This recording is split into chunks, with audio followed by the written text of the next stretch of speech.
Actually রাঙাবরণ লাল মাটির যে জায়গা, তাদের জীবনী, তাদের ফ্রাস্ট্রেশন, তাদের পথ মানে চলার পথ, সেই নিয়েই আমাদের এবং তাদের জীবিকা এবং সামাজিক আর রাজনৈতিক সমস্ত দিকটাকেই তুলে ধরার প্রচেষ্টা।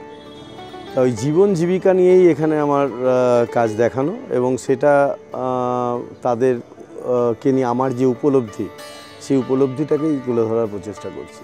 প্রতিমা পাশের বাড়ির মেয়েটিই মনে হবে, আবার রেফারেন্স ফ্যাক্টরও তাতে আছে, মানুষ হাত জোর করে প্রণাম করবে। চিরকালই দুটো জিনিসকে গুরুত্ব দিয়েছি, এক হচ্ছে resource based item, eco friendly item, এবং গ্রামীণ আর্টিসান যারা আছেন তাদের জীবিকা, এটা সবসময় মাথায় কাজ করেছে।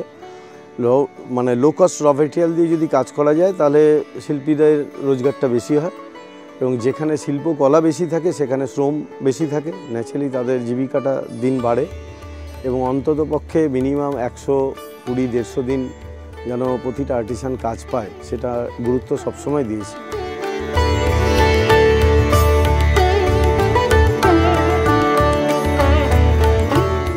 আমাদের এবার ৭৬তম বর্ষ। গত বছর মানে ৭৫তম বর্ষ থেকে সুব্রত ব্যানার্জিকে আমরা পেয়েছি। সুব্রত দা আমাদের পুজোকে একটা অন্য মাত্রায় নিয়ে গেছে। আগেও আমরা পুজো করেছি, কিন্তু সুব্রত দা গত বছর থেকে একটা মাত্রাটাকেই অন্য জায়গায় নিয়ে গেছে। তো এই বছরের পুজোয় সুব্রত দা যেই ধরনের থিম আমাদের এখানে করছে, মানুষকে তাক লাগিয়ে দেওয়ার মতো। কলকাতায় অন্যতম পুজোগুলোর মধ্যে আমাদের পুজোটা ১ নম্বর থাকবেই। মানে বাজেটটা নিয়ে সুব্রত দা আমাদের সঙ্গে ভাবছেই না, মানে পুজো করতে হবে আমাদের, বলছে তোরা করে যাচ্ছি, করে যা, তারপর আমি আছি, কাজটা কমপ্লিট করি, মানুষকে দেখাই যে কী করতে চলেছে।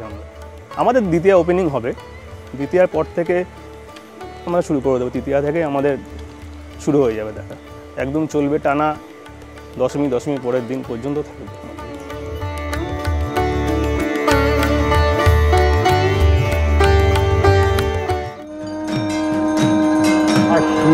শারদ প্রাতে বেজে উঠেছে।